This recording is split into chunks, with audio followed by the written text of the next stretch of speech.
अच्छा जी, ये समझ में आ गया था आपको डॉलर माइनस लिस्ट? कोई क्वेश्चन तो नहीं है इसमें? डॉलर का काम समझ में आ गया? बाइट्स कैसे ही कैलकुलेट करने के लिए हम यूज करते हैं देखिए।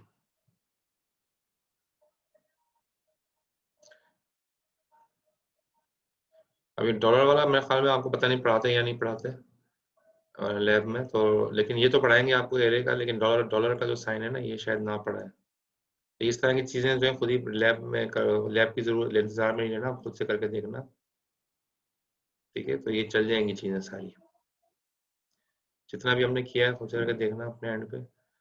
कंफ्यूजन हो लैब में पूछना उनसे कि मसाइल आ रहे हैं, तो वो आपको गाइड भी कर देंगे। वैसे मैं उनसे बात कर लूंगा कि यहाँ तक की ये सारी जो है ना स्लाइड्स आपकी मिड टर्म में काउंट होंगी, तो इसके लैब जरूर होनी चाहिए सब चीज़ों की, यानी कि जो कम से कम ये जो लैब मैनुअल के अंदर दी हुई चीज़ें इससे रिलेटेड, तो वो जरूर कवर हो जाए मिड टर्म से पहले। अच्छा जी, ये हो गया। अब इसके बाद यहाँ पर लिखो उमर सिद्दीकी नेट कनेक्शन हो रहा था, फर्स्ट सेशन की अटेंडेंस कह रहे थे। मैं चलो देख लेते हैं वो।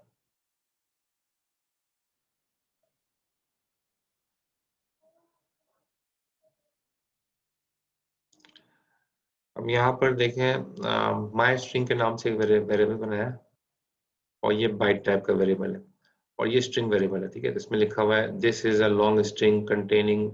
अब कंटेनिंग लिख के मैंने नीचे दोबारा बाइट लिखा है। ये क्यों लिखा है? एक बार बाइट लिख दिया था, दोबारा बाइट लिखने की क्या जरूरत है? Byte any number of characters. ये मैं बता चुका हूँ, रीजन आप लोगों से पूछ रहा हूँ।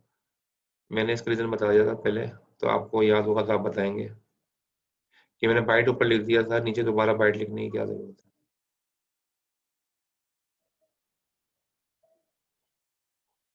है? ये कौन बताएगा? क्योंकि सर ये सिंबल बना दिया हमने। नहीं, सिंबल तो नहीं है ये। माई स्ट्रिंग तो एक वेरिएबल है ना, और बाइट टाइप का वेरिएबल है। जब हम वेरिएबल और सिंबल में फर्क क्या होता है? सिंबल के अंदर हम बाइट वाइट थोड़ी लिखते हैं, ये तो वेरिएबल में ही लिखते हैं ना, बाइट वगैरह जो लिखना होता है। तो मैं ये पूछा था, ये बाइट दो बार क्यों लिखा है? ऊपर भी बाइट लिखा है, फिर नीचे भी बाइट लिखा है। स्ट्रिंग तो एक ही है, माई स्ट्रिंग। तो एक बार लिखना काफी नहीं था, ये दो बार क्यों लिखा है?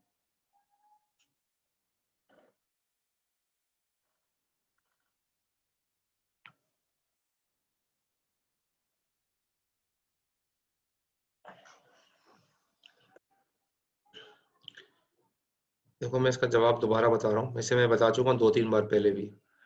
मैं दोबारा बता रहा हूँ। देखो, बाइट लिख के ना आपने लिखा this is a long string containing, फिर आपने एंटर प्रेस कर दिया।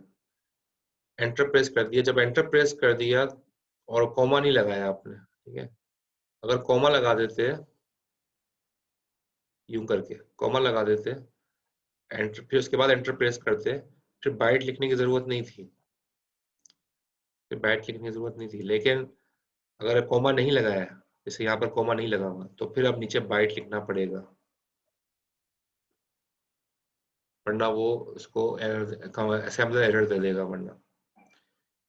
ठीक है, तो वो फिर नीचे दोबारा आपको बाइट, इसलिए यहाँ पर नीचे बाइट लिखा हुआ है कि ऊपर कॉमा नहीं लगाया था।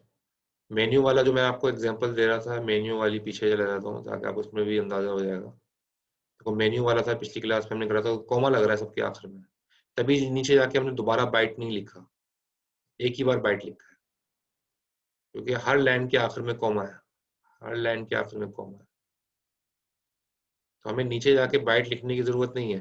लेकिन अगर आपने बगैर, अब यहाँ पर देखो, यहाँ पर 0D या 0H लिखा, लेकिन आखिर में कॉमा नहीं लगाया। जब आखिर में कॉमा नहीं लगाया, तो अगली लाइन पे आपने बाइट लिखा है। ठीक है, तो जब कॉमा नहीं लगेगा तो और नहीं लेफ्ट साइड पे चलेगा, तो फिर आपको बाइट लिखना पड़ेगा, वरना फिर असेंबलर एरर देगा। कॉमा लगा दोगे, फिर नीचे आके फिर बाइट लिखने की जरूरत नहीं, फिर उसको एक ही सीक्वेंस में रहता है। क्लियर हो गई ये बात?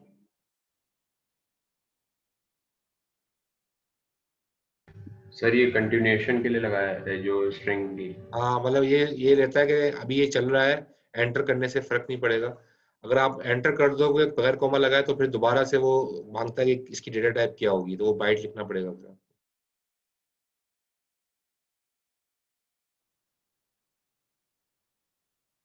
ये भी ट्राई करके देख लेना ये सारी चीजें, ताकि आपको कौन जो है ना कॉन्सेप्ट क्लियर है। तो बहरहाल ये चीजें हमने सारी कर ली यहाँ पर, और इस तरह से आपने मालूम कर लिया ये। अच्छा, फिर आपने हम यहाँ पर थे ना, हाँ, this is a long string containing byte लिखा है यहाँ पर, ठीक है। यहाँ मैं मिटा देता हूँ ताकि साफ हो जाए।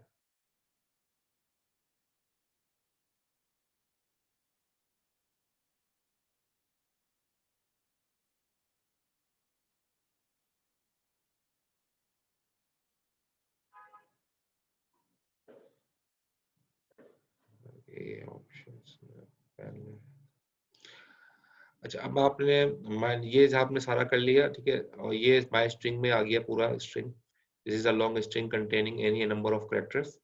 और नीचे जाके आपने लिखा हुआ है स्ट्रिंग लेन। स्ट्रिंग लेन क्या है, वेरिएबल है या सिंबल है?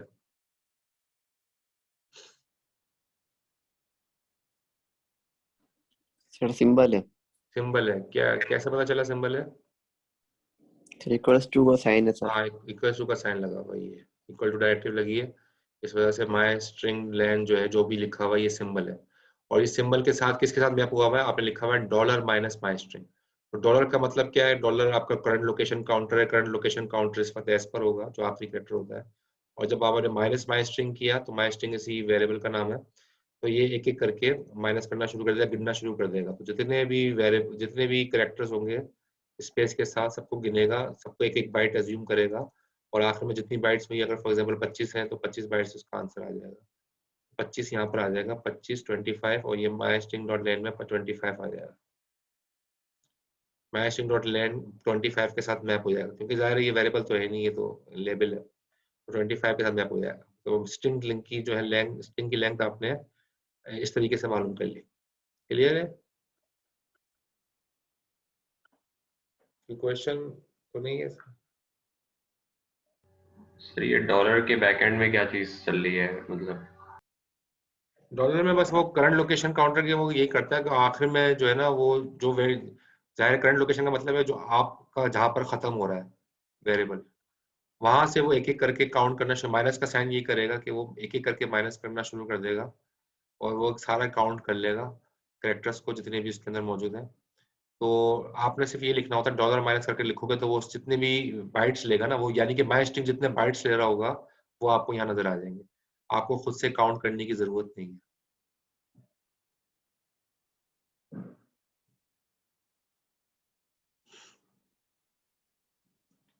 अब देखो ये अगली स्लाइड पे जाते हैं। अब यहाँ पर लिस्ट एक वेरिएबल है, लिस्ट वेरिएबल है वर्ड टाइप का, ठीक है, वर्ड टाइप का एक वेरिएबल है। वहाँ पर वैल्यूज हैं 1000, ये हेक्सा रेडियस लगा हुआ है आखिर में, हेक्सा का है, 1000, 2000, 3000 और 4000, ठीक है। तो ये लिस्ट वेरिएबल कितने बाइट्स का होगा? लिस्ट वेरिएबल कितने बाइट्स का होगा?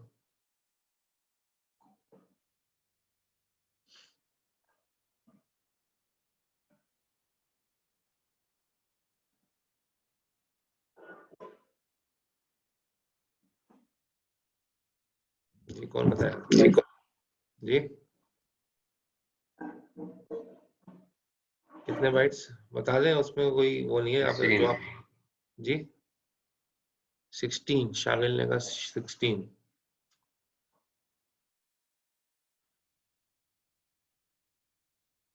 ये गलत जवाब है 16, और कोई जवाब बताए? 8 बाइट्स का होगा सर। कितने? 8 बाइट्स। 2 हाँ 8 बाइट्स का बाइट, होगा सर। हाँ 8 बाइट का सही जवाब दिया, 8 बाइट का होगा। वर्ड है ना, वर्ड वर्ड का है तो हर जो नंबर है वो 2 बाइट लेगा, तो ये भी 2, 4, 6, 8, ठीक है। इसके अलावा जो है ना, एक बात और भी देखो आप, ये रेडिक्स क्या बता रहा है? हेक्सा है ना, तो हेक्सा का ये 1 बाइट हो गया, ये 2 बाइट हो गया, ये 2 बाइट का ये हो गया, 3, 4, क्योंकि ये भी हेक्सा है, ठीक है, तो 5, 6, ये भी हेक्सा है, और ये 7, 8, ये भी हेक्सा है, तो ये 8 बाइट का होगा लिस्ट। इसके बाद list size is equal to dollar minus. अब हम हमें पता क्या करना है, हमें पता ये करना है कि भाई इसका साइज पता करना है कि इसके अंदर ये कितने बाइट्स ले रहा है।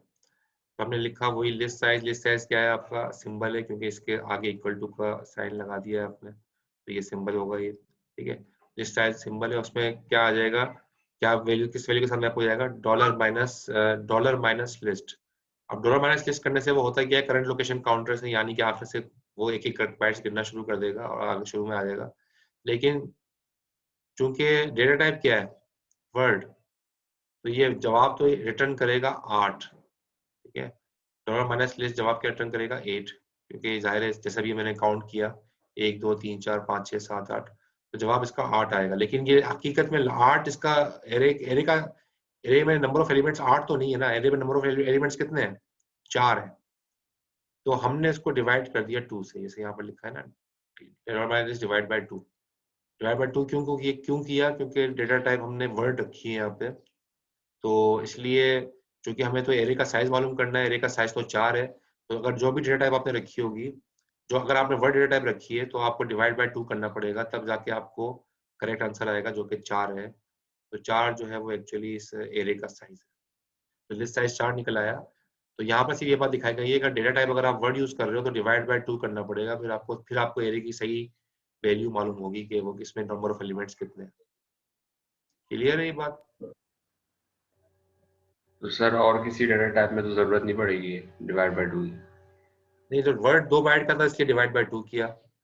अगर मैं यहाँ लिखता हूँ डी वर्ड, बल्कि लिखना क्या हूँ, अगली स्लाइड में आ रहा है, ये देखो, ये लिखा है लिस्ट डी वर्ड। अब ये डेटा टाइप क्या होगी, डी वर्ड कितने बाइट लेता है, 4 बाइट, ठीक है। तो 1 2 3 4, तो 4 16, बिल्कुल सही। तो अब 16 लिस्ट जो है ना वो 16 बाइट का वेरिएबल होगा। लेकिन अगर आपने उसको, लेकिन नंबर ऑफ एलिमेंट्स कितने हैं लिस्ट के अंदर, एरे में नंबर ऑफ एलिमेंट्स कितने हैं, वो तो 4 ही है ना। इसका बाइट्स 16 है, लेकिन नंबर ऑफ एलिमेंट्स तो 4 ही है ना। तो अगर मुझे लिस्ट साइज मालूम करना है, तो लिस्ट साइज के अंदर मतलब का मतलब है नंबर ऑफ एलिमेंट्स मालूम करना है, तो मैं यही करूंगा, dollar minus list. Dollar minus list करूंगा तो ये करंट लोकेशन काउंटर यहाँ पर होगा, ठीक है। तो वो 4 वो गिनना शुरू कर देगा, 4 8 12 16, तो जवाब इसका 16 आ जाएगा। तो 16 को आप डिवाइड किससे करोगे, 4 से।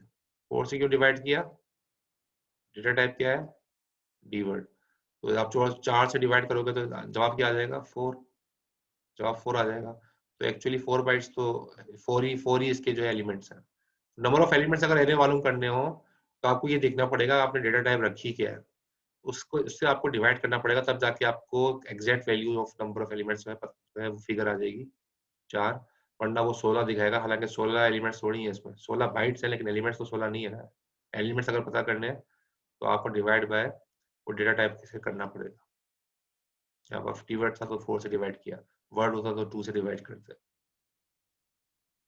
क्लियर है? इसमें सर एरे का भी साइज मालूम कर सकते हैं सिर्फ लिस्ट का?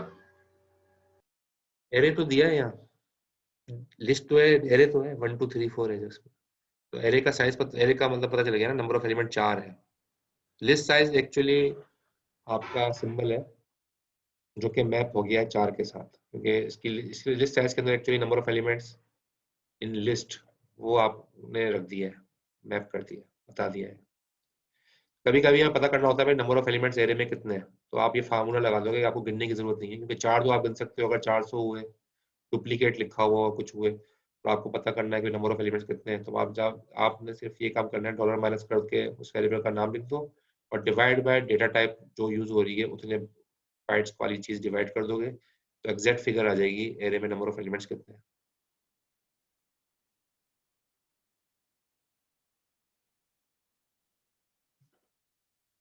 कोई क्वेश्चन?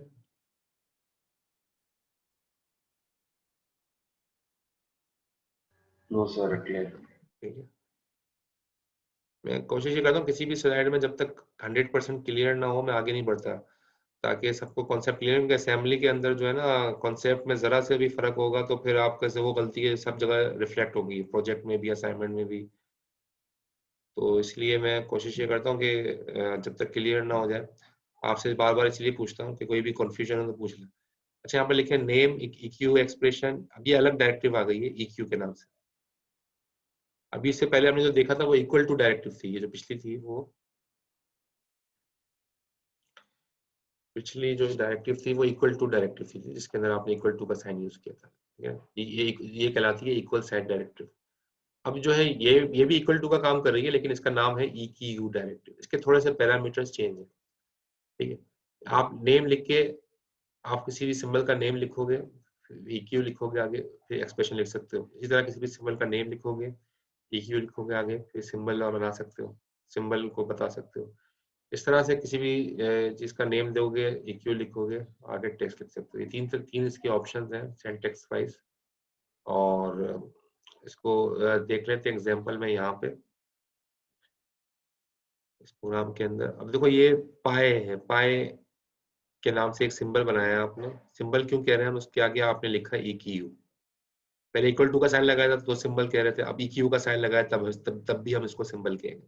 तो पाए इज अ सिंबल, ठीक है। और आपने जो है ना इसको आपने 3.14, ये वही पाए की वैल्यू आपको पता है ना, जो फिजिक्स में आपने पढ़ी होगी 3.14। तो ये वही वैल्यू लिखी हुई है यहाँ पे पाए की। तो कांस्टेंट होती है, जाहिर है ये पाए की वैल्यू कांस्टेंट होती है, चेंज नहीं होती है वाली वैल्यू।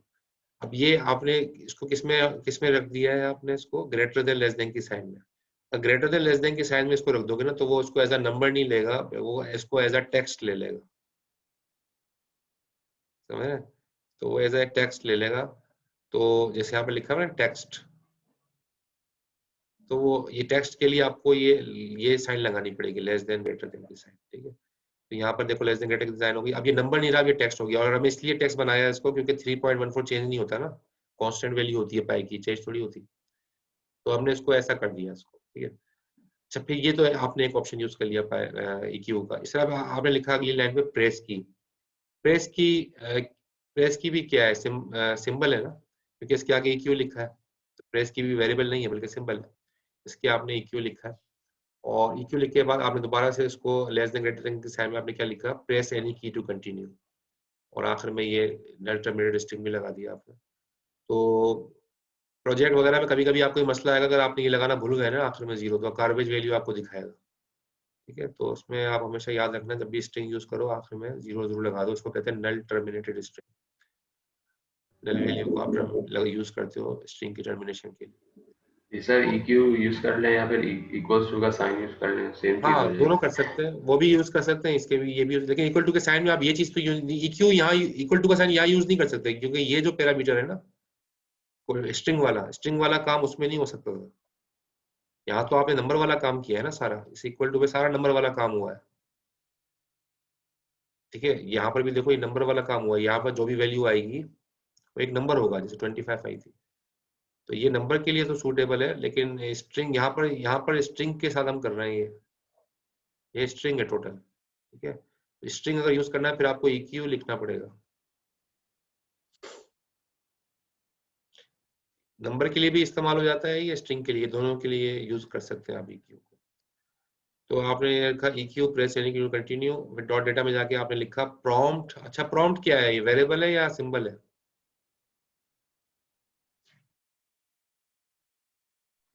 वेरिएबल है सर। हाँ, वेरिएबल है, क्योंकि ये आगे बाइट लिखा हुआ है।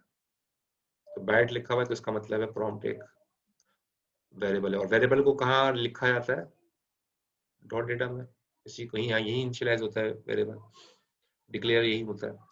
तो यहाँ देखो आपने डॉट डेटा की जरूरत नहीं थी, इसलिए इसको ऊपर लिख दिया। आप डॉट डेटा में भी लिख सकते हो इसको आप डॉट डेटा में लिखने की जरूरत नहीं है, डॉट डेटा में लिखने की, कहीं भी लिख दो, डॉट डेटा में लिखो, डॉट कोड में लिखो, सब जगह चल जाएगा, क्योंकि ये ना डॉट डेटा का पार्ट है ना ये डॉट कोड का पार्ट है, क्योंकि ये तो सिंबल है। फिर आपने नीचे लिखा प्रॉम्प्ट। प्रॉम्प्ट लिखने के बाद आपने लिखा बाइट, ठीक है। तो एक वेरिएबल बना लिया बाइट टाइप का। इसके अंदर स्टोर क्या करवा रहे हो, प्रेस की। प्रेस की क्या है,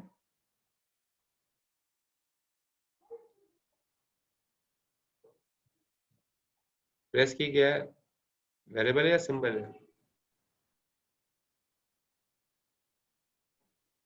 वेरिएबल है। वेरिएबल है, अच्छा जी। नहीं, वेरिएबल तो नहीं है प्रेस की, जी सर, सिंबल है। सिंबल है ना, क्योंकि प्रेस की आप देखें ऊपर लिखा है ना, ये प्रेस की EQ। EQ आ गया तो उसका मतलब क्या है, प्रेस की सिंबल है, ठीक है। तो प्रेस की तो सिंबल है।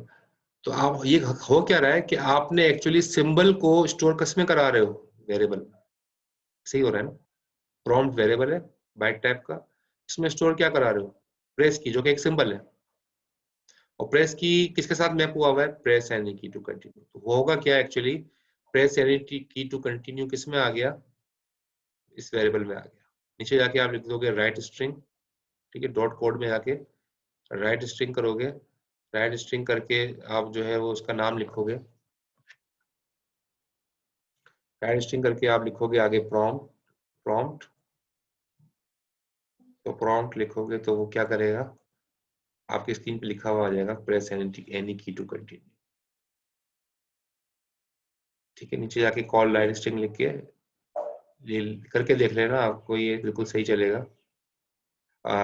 वैसे तो आपको लैब में भी कराएंगे ये सब चीजें, लेकिन आप देख लेना, ये प्रेस एनी की टू कंटिन्यू आपके लिखा हुआ आ जाएगा। तो इसमें ये दिखाया गया है कि कोई भी लेबल किसी वेरिएबल के अंदर आप इसको कर सकते हो, किसी भी लेबल की वैल्यू आप किसी वेरिएबल को असाइन कर सकते हो।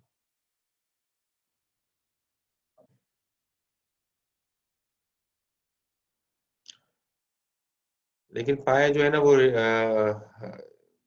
यहाँ पर लिखा हुआ है कैन नॉट बी रीडिफाइंड, इसको रीडिफाइन नहीं कर सकते आप। EQ अपन ने पाए लिख दिया, पाए दोबारा नीचे जाके कुछ वैल्यू लिखोगे तो वो रीडिफाइन नहीं होगी, एक मरतबा जो दे दी वो दे दी। ठीक है ना, काउंट जो था ना ये डिफाइन रीडिफाइन हो सकता था, ये आप करा था ना, ये बार बार हमने रीडिफाइन किया था, पहले काउंट 5 है, काउंट 10 है, काउंट 100 है, लेकिन यहाँ पर ये रीडिफाइन नहीं होगा।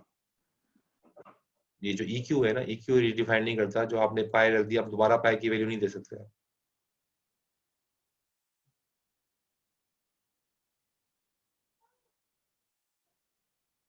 ठीक है, क्लियर हो गई ये बात। तो ये EQ डायरेक्टिव है, तो ये भी आप यूज कर सकते हो। एक यहाँ पर दिखाया गया है, यहाँ पर EQ को नंबर के लिए भी इस मैप के साथ दिखाया गया, नंबर के साथ भी आप इसको मैप कर सकते हो। जैसे अगर आपको एक मैट्रिक्स बनाया, एक ये बनाया आपने मैट्रिक्स, ठीक है, मैट्रिक्स क्या एक सिंबल है क्योंकि आगे EQ लिखा है।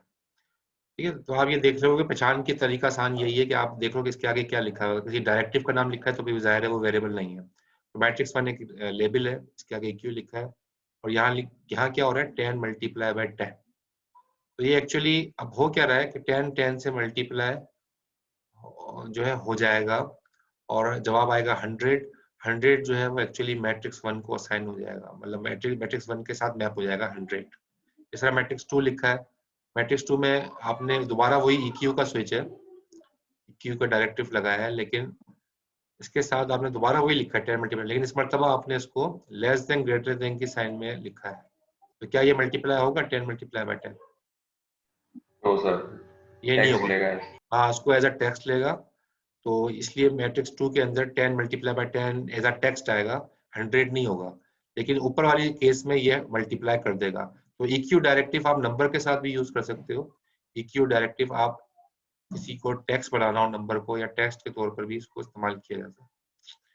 फिर आपने नीचे लिखा है डॉट डेटा में गए, M1 क्या है, वेरिएबल है या लेबल है?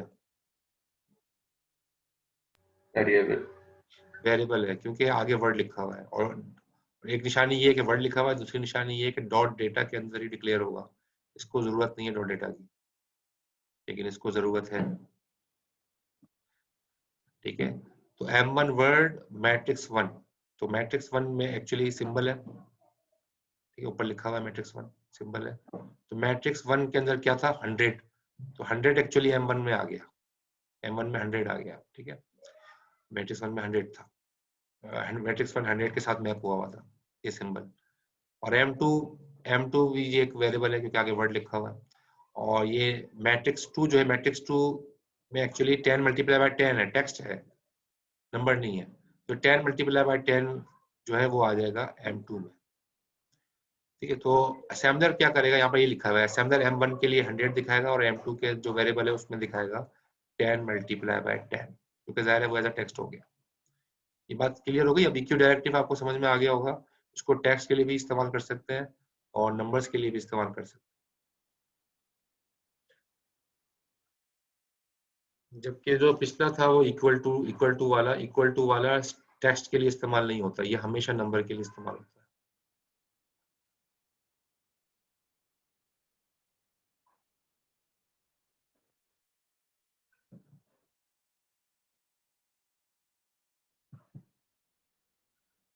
चलो बाकी 3-4 स्लाइड्स रह गई हैं, वो मैं नेक्स्ट क्लास में कर लूंगा, टाइम हो गया 11:30 बज गए। तो इंशाल्लाह हम नेक्स्ट क्लास में जो है ना इसको बाकी जो है इसको टॉपिक पूरा हो जाएगा नेक्स्ट क्लास में हमारा। और गालिबन आपका मिड टर्म में यहाँ तक ही आएगा, वैसे तो मैं अपने दूसरे कोलीग्स के साथ मशवरा कर लूंगा।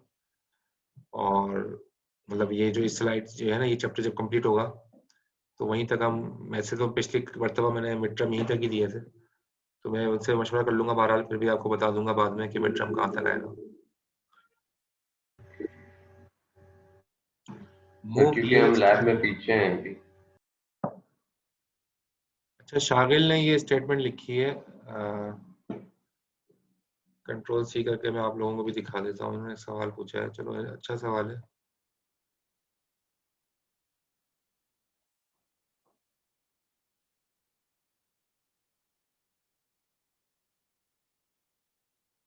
पेस्ट नहीं हो रहा।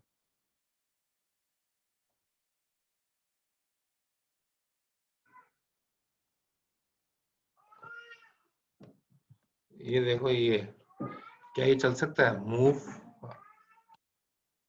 मूव EX, ये इन्होंने लिखा है कि मूव, क्या ये पूछा है क्या ये सही है instruction? Move EX 10 multiply by 10,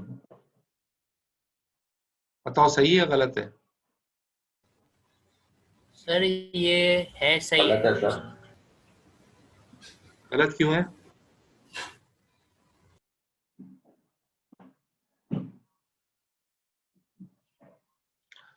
देखो अभी तक आपने ये साइन यूज किया है क्या? कोई चीज आप अभी तक आपने ये, ऐड सब्ट्रैक्ट नहीं कर सकते।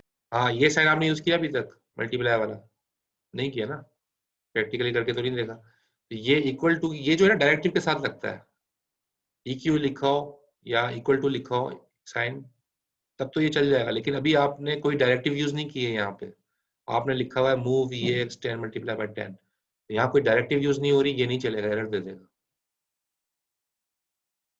ये मल्टीप्लाई वगैरह लग सकता है, लेकिन ये EQ के साथ लग सकता है, या जो है कोई डायरेक्टिव यूज इसके पीछे हो तब लग सकता है, वरना नहीं। और भी अभी आगे चीजें कराऊंगा ना तो और भी क्लियर हो जाएगा, लेकिन ये आपके अच्छा पॉइंट था इसलिए मैंने यहाँ हाईलाइट कर दिया।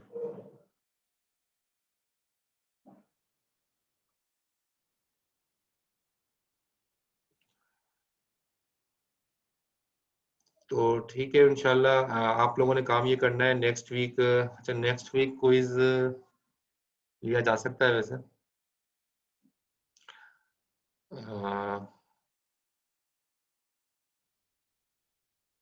8 मार्च से स्टार्ट है जी, मिड जो है 8 से स्टार्ट है, 8 मार्च से। तो अभी तो हमारी 3 क्लासेस बाकी है मेरे ख्याल में, 3 नहीं बल्कि 2 बाकी हैं मजीद,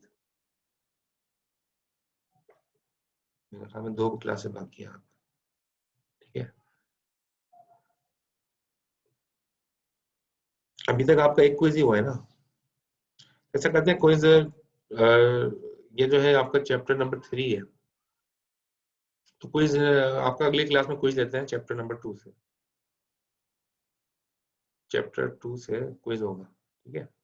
3 से नहीं ले रहा मैं, चैप्टर 2 से। तो चैप्टर 2 से हम क्विज लेंगे इंशाल्लाह, फिर चैप्टर 3 से उससे अगली क्लास में लेंगे, क्योंकि अगली क्लास में कंप्लीट हो जाएगा चैप्टर ना, चैप्टर 3। तो अगली क्लास में चैप्टर 2 लेंगे, उससे अगली में चैप्टर 3 लेंगे। तो मिड टर्म से पहले आपके 3 क्विजेज हो जाएंगे। और असाइनमेंट भी कोशिश करता हूँ एक बना लूँ, ताकि एक असाइनमेंट भी कम से कम आपकी मिड टर्म से पहले सबमिट हो जाए। लेकिन मैं असाइनमेंट इसलिए नहीं दे पा रहा हूँ क्योंकि आप लोगों ने कोडिंग में पीछे हो अभी आप लोग। मैं असाइनमेंट मैं चाह ही रहा हूँ आपको, असाइनमेंट कुछ चीज़ें आती हो तो आपको असाइनमेंट में कर सको आप। तो इसलिए आपको लैब में ज़रा सा वो करना है, स्पीड दिखानी है वहाँ, ताकि आप असाइनमेंट्स मिलने में उसमें आसानी हो, प्रोजेक्ट भी आप बनाना शुरू करोगे। अब देखो क्विज 2 में क्विज 1 जैसा ही होगा, मैं कोशिश यही करूँगा ऑब्जेक्टिव टाइप बनाऊँ उसको, ताकि आप उसको ऑनलाइन करने में भी आसानी होती है और फिर उसके अंदर जो है वो मार्किंग वगैरह में भी आसानी होती है। ऑब्जेक्टिव हमें मना किए हैं ऑनलाइन एग्जाम में देने के लिए, ठीक है, लेकिन क्विज में हम ले सकते हैं। तो क्विज आपका ऑब्जेक्टिव बेस ही बनाएंगे इंशाल्लाह, कोशिश मेरी यही होगी। एमसीक्यू बेस्ड होगा जी।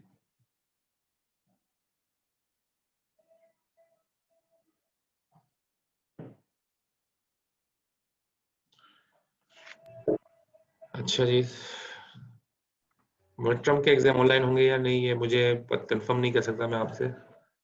लग तो ये रहा है मुझे ऑनलाइन होंगे, क्योंकि सारी क्लासें ऑनलाइन चल रही हैं। तो अब मुझे नहीं पता कि मिड टर्म क्या यूनिवर्सिटी क्या फैसला करती है, लेकिन चूंकि ऑनलाइन चल रहा है तो ऑनलाइन ही मेरे ख्याल में एग्जाम शायद कंडक्ट हो, चांसेस ऑनलाइन के मुझे लग रहा है।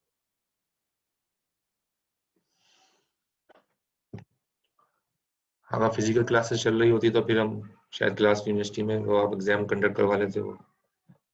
तो बहरहाल देख लेते हैं जो यूनिवर्सिटी जो भी फैसला करे, तो टाइम टू टाइम फैसला होते हैं इसके ना, तो जो डिसीजन लेगी यूनिवर्सिटी उसकी वो देखेंगे। अच्छा जी, क्लास एंड कर रहा हूँ मैं। आप लोग प्रोजेक्ट लिस्ट में जिन लोगों ने नाम अभी तक नहीं लिए वो जरूर कर लेगा फेसबुक ग्रुप पे, और अगले हफ्ते क्विज चैप्टर 2 से क्विज की तैयारी कर लीजिए। 2 चीजें याद रखनी है आप लोगों को। Thank you.